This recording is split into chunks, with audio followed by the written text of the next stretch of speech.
Oke, halo semuanya, kembali lagi bersama gua Zul dan kali ini gua akan menceritakan tentang sebuah film berjudul The Guilty yang dimana filmnya terinspirasi berdasarkan kisah nyata yang menceritakan tentang seorang operator panggilan 911 yang menerima panggilan dari seorang perempuan yang sedang diculik oleh seseorang, tapi ternyata setelah bersusah payah membantunya, ternyata si perempuan itu adalah si pembunuhnya. Ya udah, tanpa berlama-lama lagi, mari kita mulai aja ceritanya. Film ini akan berkisah kepada seorang pria bernama Joe yang baru saja 6 bulan bekerja sebagai seorang operator panggilan 911. Karena sebelumnya Joe ini adalah seorang polisi jalanan, tapi karena adanya kasus masalah hukum yang menjerat dirinya, sehingga Joe dipindah tugaskan oleh atasannya. Dan pada saat itu, Joe menyadari kalau begitu banyak sekali panggilan darurat yang terus berdatangan sampai-sampai membuat semua orang yang berada di sana tidak mempunyai waktu untuk mengobrol satu sama lain maupun sekedar menyeduh kopi. Tapi sayangnya di sela-sela kesibukan tersebut, Joe sesekali menerima panggilan yang tidak jelas atau sekedar menyuruhnya untuk membelikan sebuah makanan. Sampai suatu saat, Joe kembali menerima panggilan dari seorang perempuan bernama Emily yang sedang menangis sambil berbicara yang tidak jelas. Mengira bahwa itu adalah panggilan salah sambung, Joe berniat menutupnya, tapi kemudian dirinya mendengar suara seorang pria. Yang tentu saja hal itu membuat Joe menyadari kalau sepertinya Emily sedang memberikan sebuah kode kepadanya bahwa dirinya telah diculik oleh seseorang. Lalu setelah itu, Joe memberikan sebuah pertanyaan yang harus dijawab oleh Emily menggunakan sebuah kode tertentu agar si penculik tidak menyadari kalau Emily sedang menghubungi 911. Dan beruntungnya, sedari awal memang si Emily ini sudah berpura-pura kepada si penculik kalau dirinya sedang menelpon salah satu anaknya. Sehingga setelah berkomunikasi memakai sebuah kode, Joe mendapatkan informasi mobil si penculik, yaitu menggunakan sebuah mobil van berwarna putih. Tapi tiba-tiba saja panggilan terputus karena sepertinya penculik itu menyadari kalau ada sesuatu yang aneh dengan panggilan Emily. Lalu dengan cepat, Joe memberitahukan informasi penculikan itu kepada polisi jalanan agar secepatnya memberhentikan sebuah mobil van berwarna putih yang akan segera melewati area patroli polisi tersebut. Tapi sayangnya karena keadaan kota Los Angeles sedang terjadi kebakaran hutan yang sangat hebat, sehingga mereka tidak bisa menutup jalanan hanya untuk memberhentikan sebuah mobil van berwarna putih saja tanpa ciri-ciri yang lain.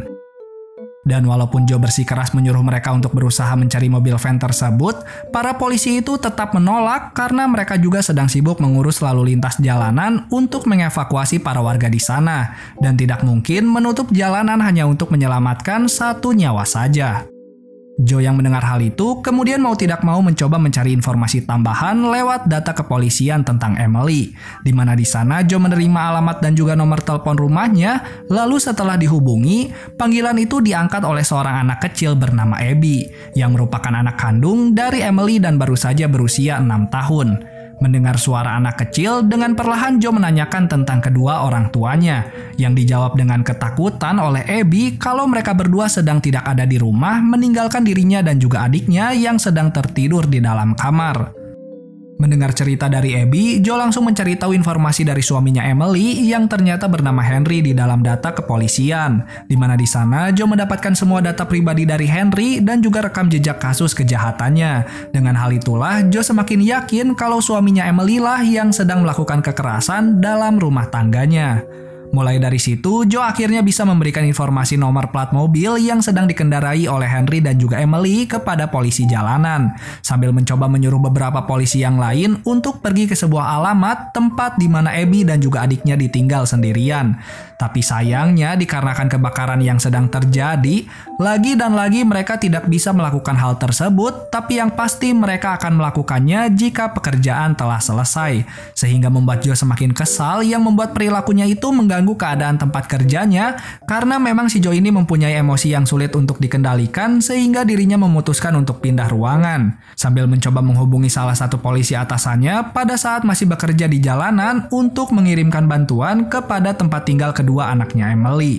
Mendengar hal tersebut, bukannya membantu menolong, pria itu malah menyuruh Joe untuk lebih memikirkan tentang persidangannya besok karena ternyata si Joe ini mempunyai sebuah kasus kejahatan yang melibatkan dirinya dengan seorang anak remaja saat sedang melakukan pekerjaannya sebagai seorang polisi jalanan. Pria itu juga memberitahu Joe kalau dirinya sudah memberitahu instruksi kepada bawahannya untuk membantu memberikan kesaksian palsu agar Joe bisa kembali bekerja di lapangan dan menjaga nama baik dari kepolisian itu sendiri.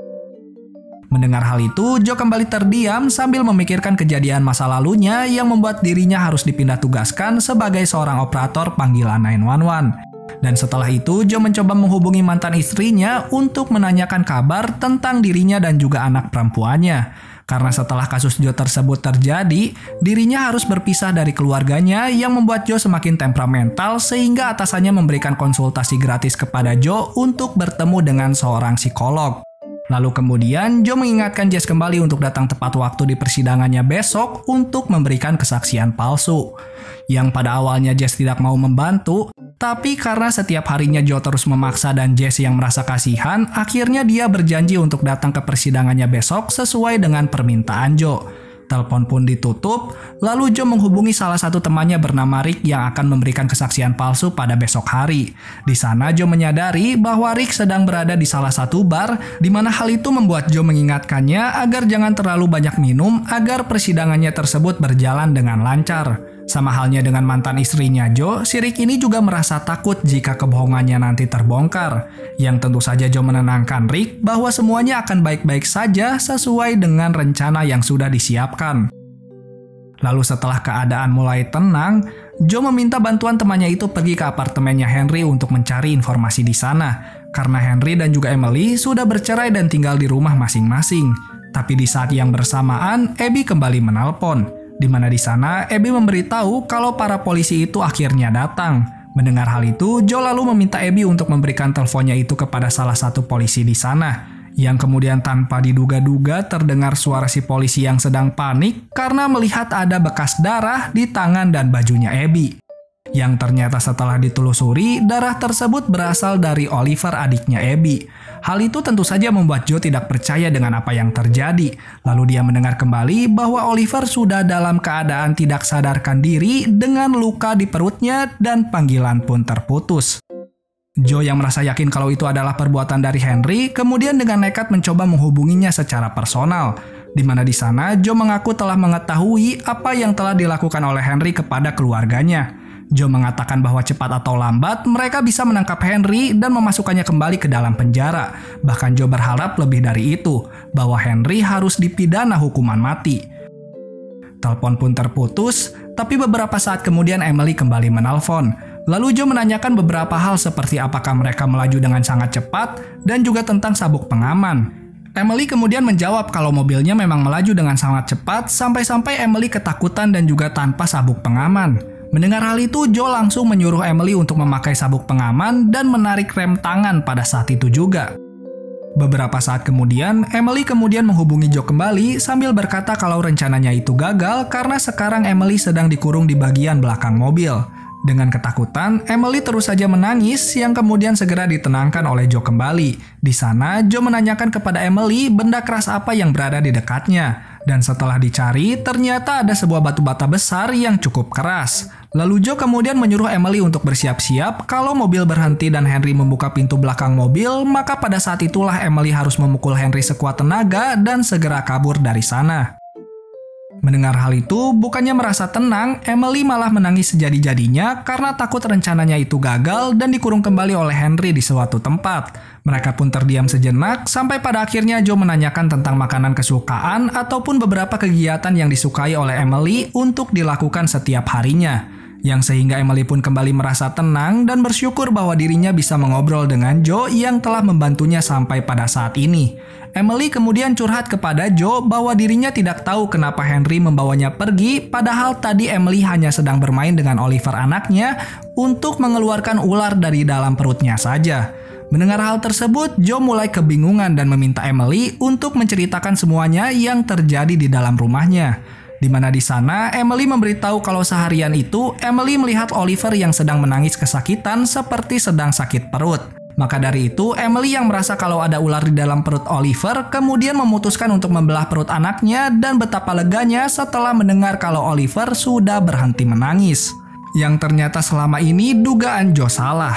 Di sana Joe hanya bisa terdiam sampai pada akhirnya pintu belakang mobil terbuka dan sesuai dengan apa yang telah dikatakan oleh Joe, Emily kemudian memukul Henry dan segera kabur dari sana. Telepon kembali terputus, lalu beberapa saat kemudian teman Joe kembali menelpon sambil memberitahu bahwa dirinya menemukan sesuatu di rumahnya Henry, yaitu surat tagihan dari rumah sakit jiwa di mana Emily dirawat karena gangguan kejiwaan. Mendengar hal itu, Joe kembali terdiam sampai pada akhirnya dia menghubungi Henry kembali dan mendengar dari balik telepon kalau Henry sedang kesakitan karena telah dipukul batu bata oleh Emily.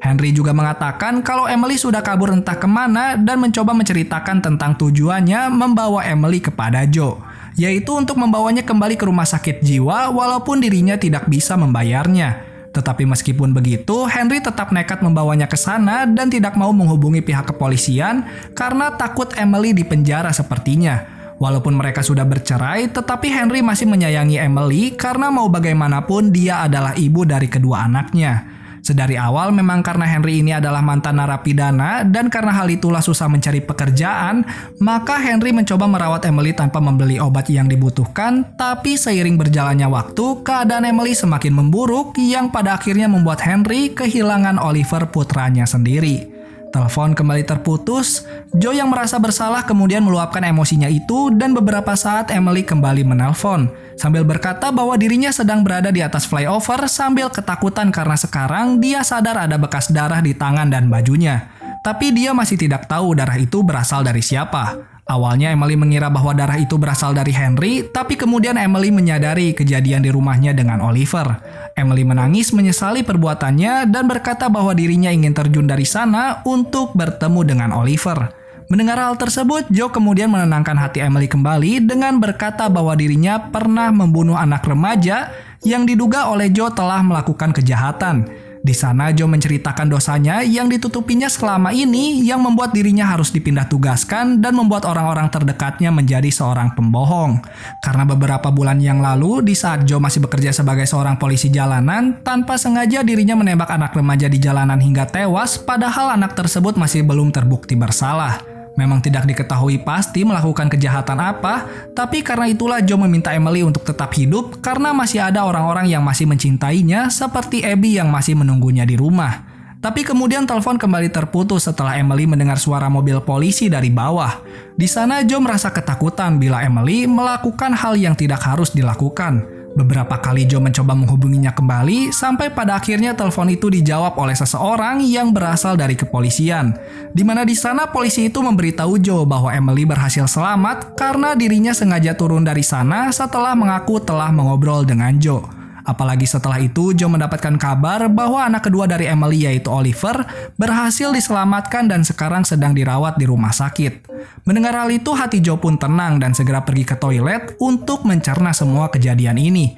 Karena sekarang Joe sadar bahwa dirinya tidak bisa mengubur dosanya lebih jauh lagi dan mencoba untuk menerima kenyataan kalau dirinya telah melakukan kejahatan sehingga dia mencoba menghubungi satu persatu saksinya di persidangannya besok untuk tidak memberikan kesaksian palsu karena Joe sudah berdamai dengan hal itu walaupun dirinya harus dipenjara.